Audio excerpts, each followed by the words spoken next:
Assalamualaikum warahmatullahi wabarakatuh. Bismillahirrohmanirrohim. Salah satu azab yang sangat pedih tiba-tiba menimpa seorang warga negara Amerika. Karena perbuatan seralnya merobek-robek dan membakar Al-Quran, dia terkena penyakit yang sangat misterius. Hampir semua jari di kedua tangannya melepuh, membusuk dan menghitam.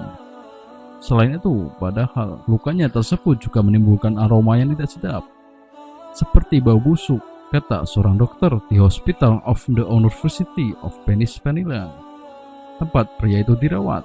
Sayangnya, pihak berkuasa sengaja menyembunyikan identitas lelaki ini. Berbagai sumber menyebutkan berita ini hoaks, jelas karena sikap anti-muslim yang sangat kuat oleh sebagian pihak memunculkan kebimbangan terjadinya gelombang protes. Sebelum kasus ini mencuat, seorang pendeta berasal dari Florida, Amerika Serikat, Bob All, mengatakan bahwa dia akan membakar Al-Quran pada hari peringatan 11 September. Meskipun dikecam dunia, pendeta Bob All tetap melaksanakan aksinya pada Sabtu 11 September 2010 di Tennessee, Amerika Serikat. Dengan pendeta Danny Allen, All melakukan aksinya di hadapan sekelompok orang yang sebagian besarnya ialah pihak media.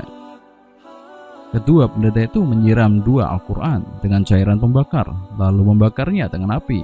Aksi dua pendeta itu dilakukan di perkarangan belakang kediaman All, Springfield. Mereka mengatakan aksinya merupakan pesan dari Tuhan.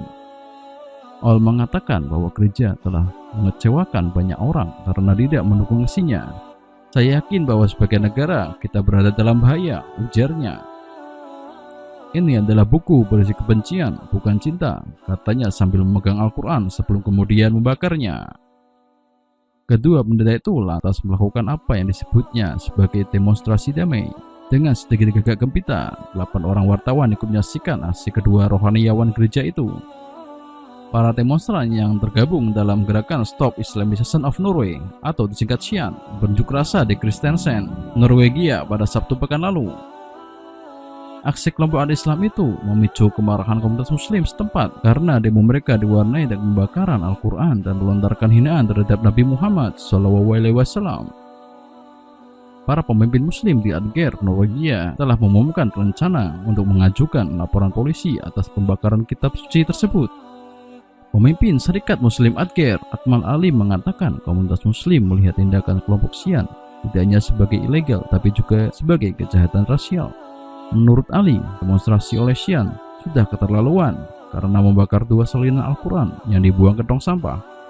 Satu lagi salinan Al-Quran dibakar oleh pemimpin organisasi tersebut, Lars Thorsen. Demo pada akhir pekan lalu diawasi oleh lebih dari selusin polisi. Menurut kantor berita Reset dan dikutip, para anggota SIAN mengecam Islam yang mereka sebut fasis dan agama kekerasan.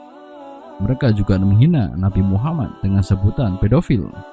Pada hari yang sama, komunitas muslim juga melakukan demo tandingan.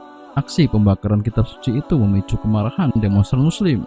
Beberapa demonstran muslim berhasil menyelinap melewati rintangan polisi dan menyerang Thorsen.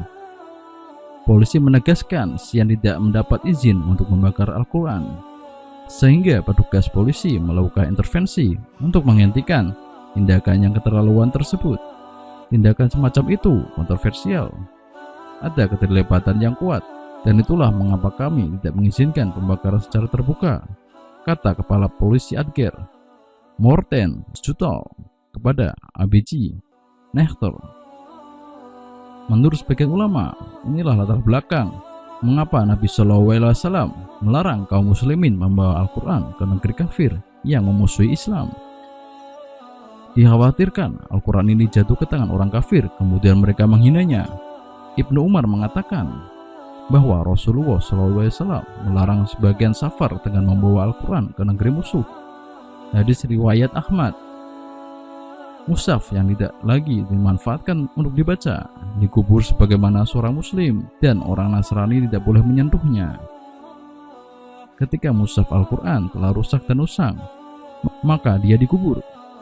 Menurut riwayat Imam Ahmad menyebutkan bahwa Abdul Jauza memiliki Al-Quran yang sudah usang. Kemudian beliau menggali tanah di tempat sholatnya dan menguburkannya di sana.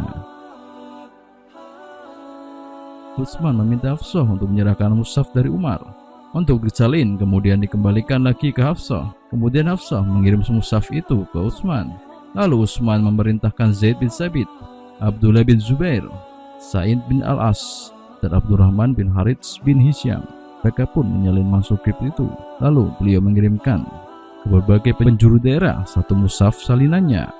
Kemudian Utsman memerintahkan mushaf Al-Quran salinannya untuk dibakar. Hadis riwayat Bukhari. Perintah Utsman untuk membakar mushaf lain telah semua disatukan dengan mushaf Al-Iman, menunjukkan bolehnya membakar kitab-kitab yang di sana tertulis nama Allah, dan itu dilakukan dengan rangka memuliakannya, melindunginya agar tidak diinjak atau berserakan di tanah. Namun perlu diperhatikan, hendaknya kita menguburkan atau membakar dilakukan dengan prosedur yang sesuai dengan kelayakan dan sikap yang menghormati Al-Quran dan lafaz jalalah Allah. Membakar atau menguburkan dengan tujuan ini berbeda dengan orang yang menghinakan Al-Quran. Kita dapati ada oknum yang benci Islam atau orang munafik yang membakar Al-Quran karena benci dan tidak suka. Mereka membakar dengan sikap dan gaya yang menghinakan setelah dilakukan di tempat yang tidak sesuai dengan kemuliaan Al-Quran. Demikian, semoga bermanfaat. Wallahu a'lam bishawab.